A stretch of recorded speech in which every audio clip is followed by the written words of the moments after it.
Assalamualaikum warahmatullahi wabarakatuh. Selamat datang di media pembelajaran pada pertemuan kali ini di mata pelajaran desain grafis percetakan. Baik, kita akan membahas pada potensi dasar itu 3.7 menganalisis penggabungan gambar teks yang berbasis bitmap. Lalu 4.7 penggabungan gambar dan teks yang berbasis bitmap. Adobe Photoshop atau biasa disebut Photoshop adalah perangkat lunak editor citra buatan Adobe System yang dikhususkan untuk pengeditan foto atau gambar dan pembuatan efek. Nah, ini adalah tampilan awal Adobe Photoshop CS5. Kalau kita lihat pada gambar, itu ada keterangan poin 1, poin 2, poin 3, dan poin keempat. Poin 1 adalah menu bar. Poin kedua adalah toolbox, poin ketiga adalah window palette, dan poin keempat adalah canvas. Poin pertama yaitu adalah menu bar. Menu bar ini adalah sebuah menu pull down yang berisi perintah-perintah dalam Photoshop seperti menu file, edit, image, layer, select, filter, view, windows, dan help. Baris menu ini terkelompok berdasarkan topiknya masing-masing. Lalu yang kedua adalah toolbox. Apakah itu toolbox? Toolbox adalah alat yang digunakan untuk memodifikasi image, gambar, atau foto. Alat-alat ini juga dikelompokkan menurut jenisnya. Yang ketiga, window palette. Window palette adalah window yang berguna untuk memilih atau mengatur berbagai parameter pada saat mengolah image dalam Photoshop. Untuk menampilkan window palette, dapat kita lakukan dengan cara memilih menu window, kemudian pilih palette yang dimunculkan. Yang keempat, yang terakhir adalah canvas. Canvas adalah bidang yang digunakan sebagai tempat untuk meletakkan image. Biasanya ukuran kanvas akan sama dengan ukuran image, tapi dalam Photoshop kita dapat merubah ukuran kanvas dan image sesuai dengan kebutuhan. Kalau kita memunculkan kanvas baru, biasanya ada 3 pilihan, yaitu kanvas yang putih, berwarna, dan transparan. Oke, itu saja untuk materinya. Kita akan lanjut langsung menuju ke aplikasi Adobe Photoshop. Untuk menjalankan atau membuka Adobe Photoshop, ada 2 langkah. Yang pertama, melalui icon pada desktop yang ada pada desktop di sini. Namun, jika tidak ada icon desktopnya atau icon Adobe Photoshopnya, maka kalian bisa menggunakan menu di Windows ini. Kebetulan saya gunakan di sini adalah Windows versi 8.1. Jadi tampilannya akan seperti ini. Pilih menu window ini, lalu pilih tab arah panah bawah di sini. Lalu kita cari nama program yang kita pilih. Di sini ada nama Adobe Photoshop. Kita klik, cukup 1 kali klik untuk membuka Adobe Photoshop CS5 ini. Oke, kita tunggu prosesnya. Ya. Ini adalah tampilan yang tadi dijelaskan. Ada menu bar, toolbox, palette. Namun ada satu yang belum disebutkan. Ya, canvas. Kenapa canvas ini belum ada? Karena kita belum membuat sebuah canvas baru atau lembar kerja baru yang kita butuhkan. Jadi belum ada ataupun kosong tampilannya. Bagaimana untuk membuat sebuah kanvas baru? Kita pilih menu file, pilih new. Saya abaikan dulu untuk pengaturan kotak dialog new, nanti akan kita bahas selanjutnya. Lalu kita pilih OK.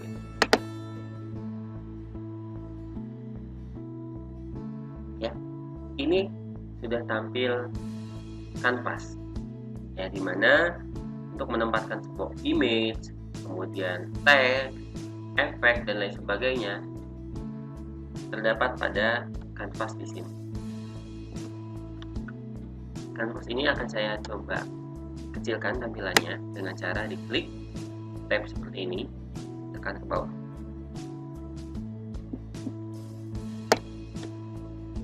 Baik, kanvas ini akan saya kecilkan dengan cara mengklik tab ini, tekan ke bawah, lalu lepaskan. Ya, ini tampilan kecilnya. Dan di sini ada tampilan minimize, maximize, dan close. Minimize untuk meminimalkan tampilannya, maximize untuk memperbesar tampilannya atau kanvasnya, lalu close untuk keluar dari kanvasnya. Baik, saya akan menjelaskan beberapa tool yang sering digunakan dalam pengeditan di Adobe Photoshop ini. Jadi tidak semua saya jelaskan, namun hanya beberapa tool yang akan saya jelaskan. Yang pertama adalah Move Tool. Berada pada posisi pertama. Move Tool ini berfungsi atau berguna untuk memindahkan objek-objek berupa layer yang ada pada Adobe Photoshop. Jadi fungsinya itu untuk memindahkan. Lalu yang kedua adalah Rectangle Marquee Tool, yaitu digunakan untuk membuat sebuah seleksi yang berbentuk persegi. Lalu selanjutnya ada Lasso Tool. Lasso Tool ini digunakan untuk membuat seleksi dengan cara mengikat seperti lasso. Caranya adalah klik tahan, mulai mengikat, lepas untuk menutup seleksi tersebut. Contohkan seperti ini.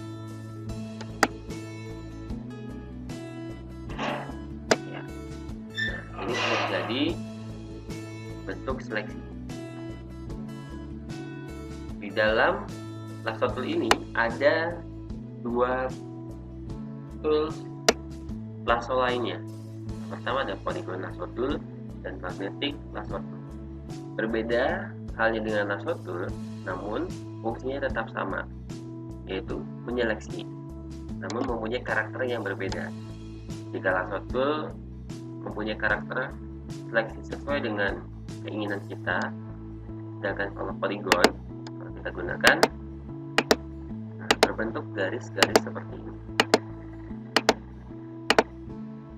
Sedangkan Magnetic Lasso Tool dia menyeleksi sesuai dengan alur objek yang ada. Jadi jika objeknya bulat, maka dia akan mengikuti objeknya bulat.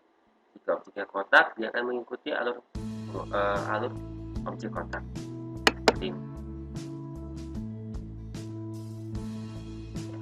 Ini karena bentuknya lembar kerja putih, maka tidak beraturan. Selanjutnya yang akan dijelaskan adalah Crop Tool. Ini pasti sudah sering kalian dengar bahasa crop, yaitu memotong. Fungsinya sama, yaitu untuk memotong sebuah gambar. Caranya bagaimana? Yaitu dengan diklik objeknya, arahkan pointernya sesuai dengan keinginan kita untuk mengcrop. Jika sudah, tekan enter atau menceklis di bagian properti bar seperti ini. Lalu selanjutnya adalah Clone Stamp Tool. Clone Stamp Tool ini kalau kita lihat dari namanya saja sudah berbahasa clone, itu mengcloning, ya, mengcloning sebuah objek. Bagaimana caranya? Yaitu dengan menekan tombol Alt.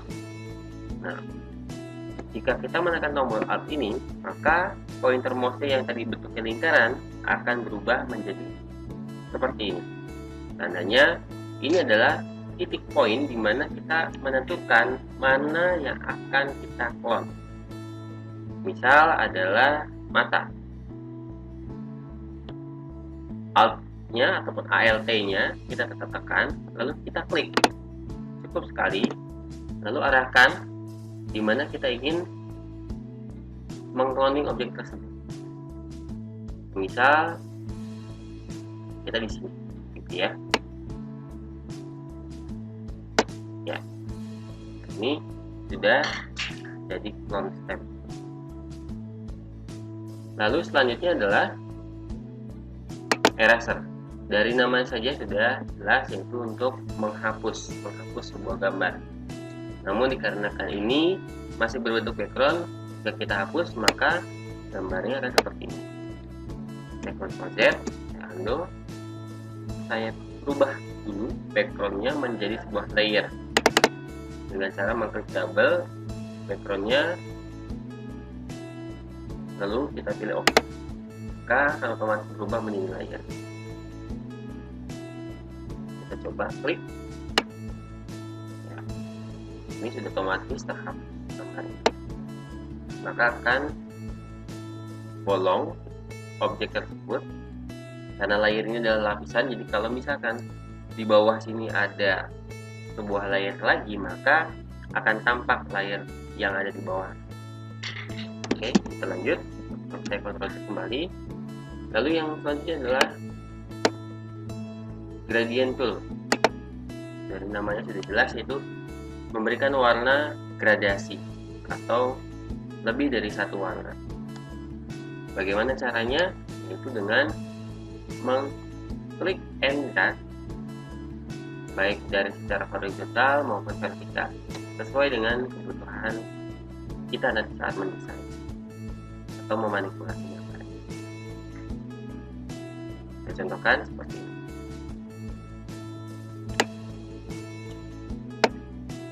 Ya, karena kalau kita lihat di dalam properti bar ini, bentuk warnanya adalah warna hitam dan transparan, jadi seperti ini.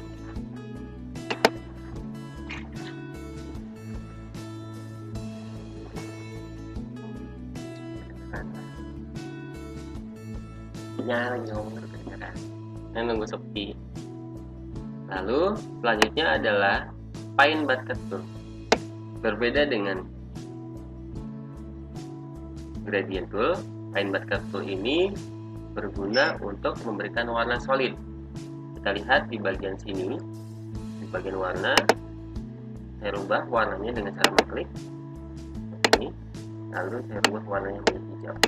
Ini oke. Terus saya klik. Nah, dia akan langsung memberikan warna solid ke objek yang diklik tersebut. Atau jika kita menambah sebuah layer pada palette, saya klik ini, create a new layer. Ini bentuknya layer kosong atau lapisan kosong. Saya klik, maka otomatis gambar yang layer kosong tadi akan tertutupi dengan layer baru yang sudah diberikan warna solid oleh Paint Bucket Tool. Saya hapus. Lalu selanjutnya adalah Horizontal Type Tool. Kalau kita lihat, ikonnya sudah berbentuk T, yaitu sudah terfamiliar adalah membuat sebuah teks.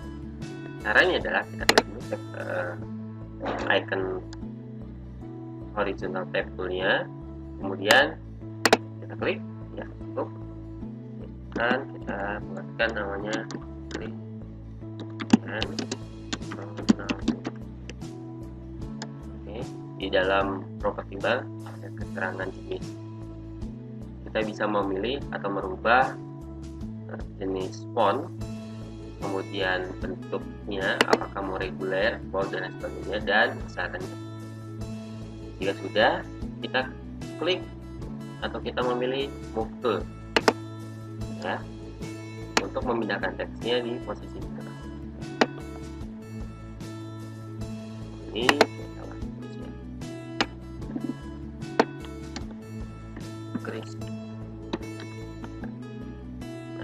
Kemudian warna hitam saya blok dulu, lalu saya rubah warnanya menjadi kuning. Oke. Ada cara lainnya untuk memperbesar sebuah ukuran, baik objek, bentuk gambar, ataupun sebuah teks, yaitu dengan mencentang atau transform control. Kita centang, maka ada kotak-kotak dot seperti ini.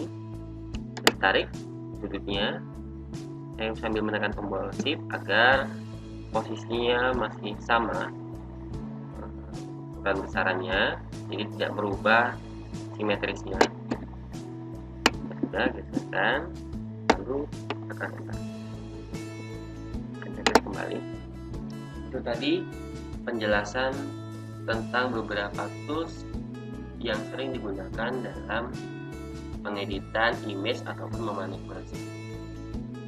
Sekarang saya akan coba membuat sebuah atau menjelaskan sebuah kanvas baru, propertiesnya ataupun parameternya seperti apa. Oke, ini kita close saja dulu. Kita pilih file, lalu kita pilih new. Ya. Ini adalah kotak dialog untuk kanvas baru. Sini kalau kita lihat ada beberapa parameter. Yang pertama adalah column name. Name ini adalah berarti nama sebuah kanvas. Dan nama plot. Kemudian ada preset. Kita klik. Di sini beberapa pilihan, ada default, source of size, US paper, international paper, foto, web, mobile and device, film and video, dan custom. Saya akan gunakan bentuk format international paper, ukuran size A4, kemudian width-nya 210, satuan mili, saya rubah menjadi cm, bisa menggunakan cm. Seperti ini. Kemudian resolusi di sini difungsikan untuk besaran gambar saat mencetak. Secara standar 300 ini adalah bentuk standar saat kita mencetak dalam bentuk printer, ya, ataupun dalam mencetak bentuk ukuran yang lebih besar, mungkin resolusinya pun akan jauh lebih besar agar gambar tersebut tidak pecah jika dicetak dengan ukuran yang lebih besar. Oke, ini kita biarkan saja. Background contentnya kita biarkan menjadi white atau berwarna putih, lalu kita pilih OK. Ya, ini adalah tampilan yang tadi kita buat ataupun kanvas yang sudah kita buat dengan nama contoh, dan ini ukuran A4. Lalu selanjutnya adalah bagaimana cara menyimpan gambar atau menyimpan sebuah project yang sudah kita buat.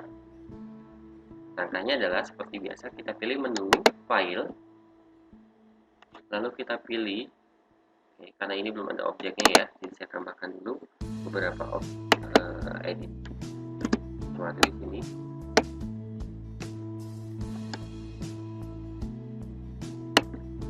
Seperti ini saja. Pilih menu file, pilih menu save, lalu arahkan tempat penyimpanannya sesuai dengan folder kalian masing-masing. Ini saya memilih local disk ini, kemudian saya buat sebuah folder baru, saya berikan nama artisan, saya pilih open, file name nya saya buat sebuah contoh saja standar bawaannya. Kemudian di sini kalau kita lihat mempunyai format file PSD. Ini adalah format file bawaan dari Adobe Photoshop. Jadi jika kita ingin mengedit ulang, maka masih bisa kita lanjutkan pengeditan sebelumnya.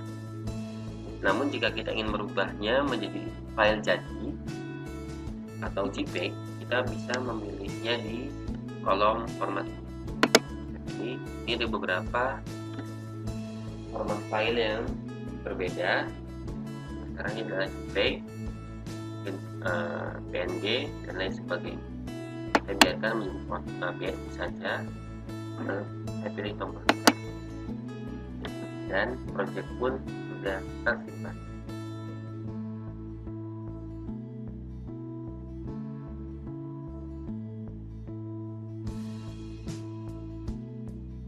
Lalu bagaimana caranya jika kita ingin membuka sebuah gambar?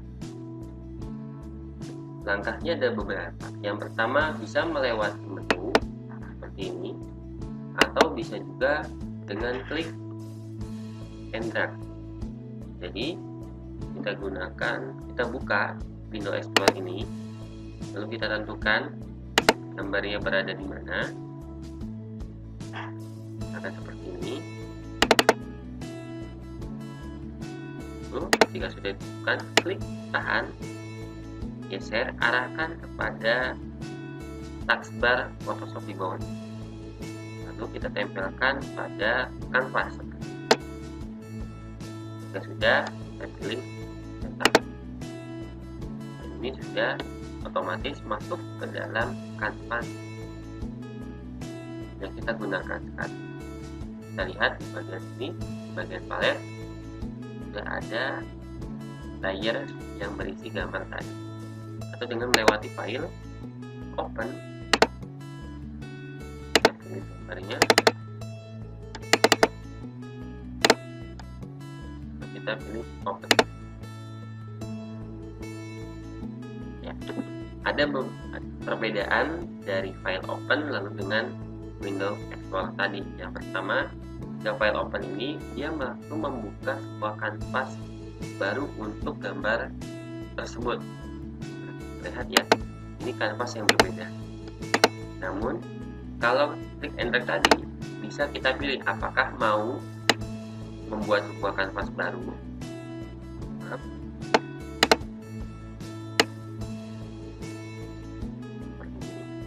Dengan menggesernya pilihanmu atau menempelkannya kepada kanvas. Jika menempelkannya pada kanvas, maka langkahnya seperti tadi. Namun jika kita ingin membuat kanvas baru, maka memilihnya adalah move.